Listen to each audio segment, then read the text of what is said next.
अगर एक सुबह आप नींद से जागें और हर न्यूज चैनल पर एक ही हेडलाइन चल रही हो, दुनिया की सरहदों के बाहर से एक ऐसी लहर चली है जो न किसी फौज से रुक रही है, न किसी दीवार से, तो आपका दिल कैसा धड़केगा। हमें आज लगता है कि सैटेलाइट, रडार और ड्रोन ने सब कुछ देख लिया है, मगर कुरान एक ऐसे मकाम का जिक्र करता है जहां टेक्नोलॉजी की नजर भी थम जाती है। दो पहाड़ों के दरमियान एक तंग दर्रा, उसके पीछे सदियों से कैद एक अजीब मखलूक और उनके सामने खड़ी एक लोहे और तांबे की नाकाबिले तस्खीर दीवार। हमारे नबी हजरत मोहम्मद सल्लल्लाहु अलैहि वसल्लम ने बताया कि ये लोग हर रोज उस दीवार को कमजोर करते हैं और एक दिन आएगा जब वो एक लफ्ज ज़ुबान पर लाएंगे और वही लफ्ज उनकी कैद को हमेशा के लिए तोड़ देगा। सवाल ये है कि वो लम्हा कितना दूर है। और दोस्तों, कुरान मजीद की सूरह अल कहफ में अल्लाह ताला ने एक अजीबोगरीब सफर का जिक्र फरमाया है।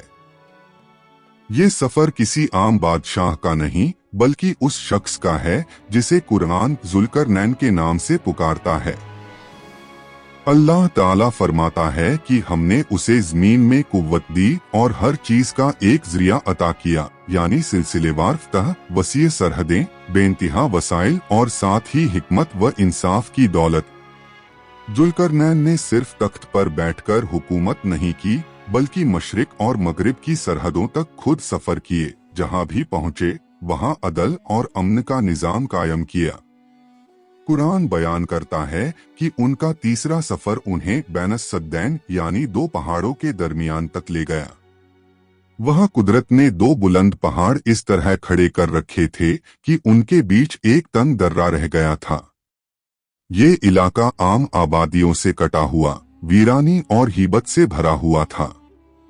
उसी जगह जुल्करनैन की मुलाकात एक ऐसी कौम से हुई जिसकी ज़बान वो सीधे नहीं समझ सकते थे, मगर खौफ की ज़बान हर इंसान पर एक सी होती है।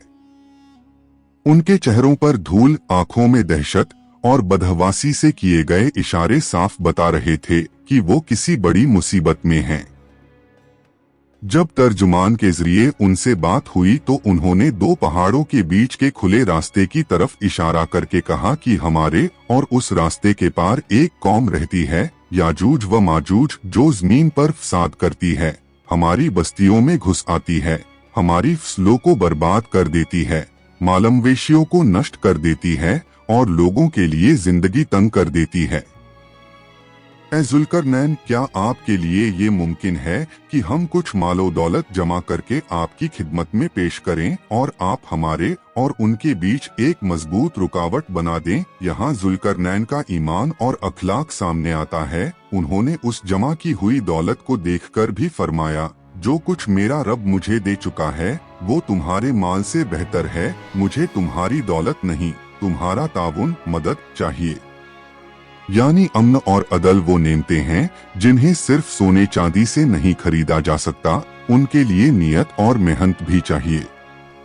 जुल्करनैन ने कहा, तुम अपनी कुव्वत से मेरी मदद करो, मैं तुम्हारे और उनके बीच एक मजबूत दीवार बना दूंगा। उन्होंने जान लिया था कि साधारण पत्थर की दीवार इतनी ताकतवर कौम को नहीं रोक सकेगी, इसलिए उन्होंने हुक्म दिया कि लोहे के बड़े बड़े टुकड़े लाए जाएं। कौम के लोग और जुल्करनैन की फौज दोनों मिलकर पहाड़ों के दरमियान खाली जगह को लोहे के ब्लॉक्स से भरने लगे। नीचे से ऊपर तक लोहे की तहें चुन दी गईं, यहाँ तक कि दीवार दोनों पहाड़ों की चोटियों के बराबर हो गई। अभी लोहे के टुकड़ों के दरमियान फासले थे। जुल्करनैन ने फरमाया, धौंकनियों से फूंक मारो, यानी आग भड़काओ। बड़ी बड़ी भट्टियां जलाई गईं, हवा दी गई, लोहा सुर्ख होकर जलती हुई अंगारों जैसा हो गया। फिर आखिर में जुल्करनैन ने हुक्म दिया, पिघला हुआ तांबा लाओ। पिघला हुआ तांबा उस तपते हुए लोहे के ऊपर उंडेला गया। तांबे ने लोहे के टुकड़ों के दरमियान की सारी दरारें और सुराख भर दिए। आज के इल्मी लहजे में कहा जाए तो ये एक बेहद मजबूत मिश्र धातु बन गई, जिस पर जंग भी आसानी से नहीं लगती और जिसे टूटना भी आसान नहीं। कुरान कहता है, याजूज और माजूज न तो उस पर चढ़ सकने के काबिल रहे न उसमें सुराख कर सके, यानी दीवार इतनी ऊंची, चिकनी और सख्त थी कि उनकी तमाम कोशिशें नाकाम हो गईं। इस काम के बाद भी जुल्करनैन ने फ़ख्र न किया, बल्कि अल्लाह की तरफ निस्बत करते हुए कहा, ये मेरे रब की रहमत है, लेकिन जब मेरे रब का वादा आ जाएगा तो वो इस रुकावट को रेजा रेजा कर देगा, और मेरे रब का वादा सच है। कहानी का ये हिस्सा बहुत से लोग यही ख़त्म समझ लेते हैं कि दीवार बन गई, याजूज व माजूज कैद हो गए, अब कोई खतरा नहीं। लेकिन हमारे प्यारे नबी हजरत मोहम्मद सल्लल्लाहु अलैहि वसल्लम की हदीसें बताती हैं कि ये मखलूक दीवार के पीछे आज भी बेचैन है। सही रिवायतों में आता है कि याजूज व माजूज हर रोज उस दीवार को नुकसान पहुंचाने की कोशिश करते हैं, सुबह से शाम तक मेहनत करते हैं, यहाँ तक कि उन्हें लगता है कि बस थोड़ा सा हिस्सा बचा है, रोशनी झांकती दिखाई देने लगती है। उनका सरदार कहता है, बस अब बाकी कल करेंगे, लेकिन इंशा अल्लाह नहीं कहता। रात को अल्लाह ताला अपनी कुदरत से उस हिस्से को पहले जैसा कर देता है। अगली सुबह जब वो लौटते हैं तो दीवार अपने पुराने हाल पर पाते हैं। यह सिलसिला यूं ही चलता रहता है, और यह हमें तौहीद और इंशा अल्लाह की अहमियत का गहरा सबक भी देता है कि काम की कामयाबी सिर्फ हमारी कोशिश से नहीं, बल्कि अल्लाह की मशीयत से वाबस्ता है। हदीसों में आता है कि कियामत के करीब एक दिन ऐसा आएगा कि जब वो दीवार पहले की तरह नहीं भरेगी, याजूज व माजूज आज की तरह ही मेहनत करेंगे। थक कर रुकने की बात आएगी तो उनका सरदार कहेगा, बाकी कल करेंगे इंशा अल्लाह। पहली बार उनकी ज़बान पर ये मुबारक जुमला आएगा। सुबह उठकर वापस आएंगे तो दीवार वैसी ही टूटी हुई मिलेगी जैसी वो छोड़ गए थे। वो आखिरी धक्का मारेंगे और सदियों से कायम वो अजीम रुकावट गिर पड़ेगी। उस वक्त का मंजर हदीस में बहुत जीवंत तौर पर बयान हुआ है। वो हर ऊंचाई से फिसलते हुए उतरेंगे, उनकी तादाद इतनी होगी कि जहां से गुजरेंगे जमीन उनके लिए तंग पड़ती महसूस होगी। सही मुस्लिम की एक रिवायत के मुताबिक उनका पहला बड़ा गिरोह शाम और फलस्तीन के दरमियान वाक़िया झील बहरा तबरिया के पास से गुजरेगा। वो इतनी तादाद में उसका पानी इस्तेमाल करेंगे कि आगे आने वाला लश्कर कहेगा, लगता है यहाँ कभी पानी हुआ करता था। ये सब अल्लाह की कुदरत और इम्तिहान का एक हिस्सा होगा। इंसान की अपनी ताकत और टेक्नोलॉजी उस वक्त कुछ भी करने के काबिल न होगी। उस दौर में हजरत ईसा अलैहिस्सलाम दज्जाल के फितने को खत्म कर चुके होंगे और दुनिया एक मामूली अमन महसूस कर रही होगी। तभी अल्लाह ताला उन्हें खबर देगा कि याजूज व माजूज निकल चुके हैं और कोई इंसानी ताकत उन्हें रोक नहीं सकती। हजरत ईसा अलैहिस्सलाम मुसलमानों के साथ तौर पहाड़ की तरफ पनाह की तरफ रवाना होंगे, जबकि याजूज व माजूज जमीन पर फैलते चले जाएंगे। खाने पीने की चीजें कम हो जाएंगी, खत की सी हालत होगी। हदीस में आता है कि उस वक्त एक बैल का सर भी सोने के सिक्कों से ज्यादा कीमती समझा जाएगा।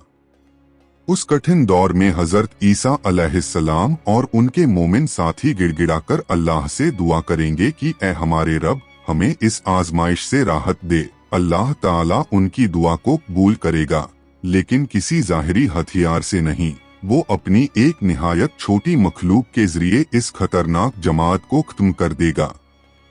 हदीस में नग्फ का जिक्र आता है, एक किस्म का कीड़ा या बीमारी जो उनकी गर्दनों पर असर डालेगी और वो रातों रात गिर पड़ेंगे। सुबह तक सब के सब हलाक हो चुके होंगे। जब हजरत ईसा अलैहिस्सलाम और उनके साथी एहतियात से पहाड़ से नीचे झांकेंगे तो देखेंगे कि जमीन सुकून से भरी है। हलचल खत्म। वो एक बहादुर शख्स को आगे भेजेंगे जो वापस आकर खुशखबरी देगा कि अब रास्ता साफ है, दुश्मन मिट चुका है। लेकिन अब एक और मसला सामने आएगा। इतनी बड़ी तादाद में लाशें और उनसे उठने वाली बदबू, जमीन पर ठहरना मुश्किल हो जाएगा। फिर हजरत ईसा अलैहिस्सलाम दुआ करेंगे, अल्लाह ताला बड़े बड़े परिंदे भेजेगा जो इन लाशों को अपने पंजों में उठाकर जहां वो चाहे वहां डाल देंगे। उसके बाद अल्लाह एक ऐसी बारिश भेजेगा जो जमीन को धोकर साफ कर देगी। घर, दरख्त, मैदान, सब कुछ ऐसे चमक उठेगा जैसे दर्पण। फिर जमीन को हुक्म मिलेगा कि अपनी बरकतें वापस लौटा दे। फल इतने बढ़िया और बरकत वाले होंगे कि एक अनार का छिलका ही इतना बड़ा होगा कि लोग उसके साए में बैठ सकेंगे। दूध और गिज़ा इतनी कसरत से होगी कि छोटे से रेवड़ का दूध काफी होगा। जानवरों में भी इत्मीनान होगा, यहाँ तक कि शिकारी और शिकार एक साथ चलेंगे और किसी को किसी से खतरा नहीं होगा। ये सब सही हदीसों में उस रहमत भरे दौर की तफसील है जो इस बड़े फितने के बाद आएगा। दोस्तों, याजूज व माजूज की दास्तान कोई डरावनी कहानी सुनाने के लिए नहीं, बल्कि हमारी आंखें खोलने के लिए है। दीवार आज भी कहीं न कहीं मौजूद है, वो लोग आज भी कोशिश कर रहे हैं, मगर अल्लाह का हिक्म अभी उन्हें रोके हुए है। असल मसला ये नहीं कि वो कब निकलेंगे, क्योंकि उसका इल्म सिर्फ अल्लाह के पास है। असल सवाल ये है कि जब उनका दौर, दज्जाल का ज़माना और कियामत के करीब की वो सख्त आजमाइशें आएंगी, क्या हमारा ईमान, हमारा अमल, हमारी दुआ और हमारा तवक्कुल इतना मजबूत होगा कि हम उन फितनों के बीच भी रब से जुड़े रह सकें। कुरान और सुन्नत हमें आज से तैयारी की तालीम देते हैं। तौबा, नमाज, दुआ, जिक्र और फितनों से बचने की दुआएं। अल्लाह ताला हमें हिफाजत, हिदायत और इस्तिकामत अता फरमाए, आमीन। कृपया मेरे चैनल को सब्सक्राइब करें और बेल आइकन दबाएं ताकि आपको हर नई वीडियो की सूचना मिलती रहे। और हाँ, अगर आपको यह वीडियो पसंद आए तो इसे लाइक, शेयर और कमेंट जरूर करें। अगली वीडियो में मुलाकात होगी। अल्लाह हाफिज।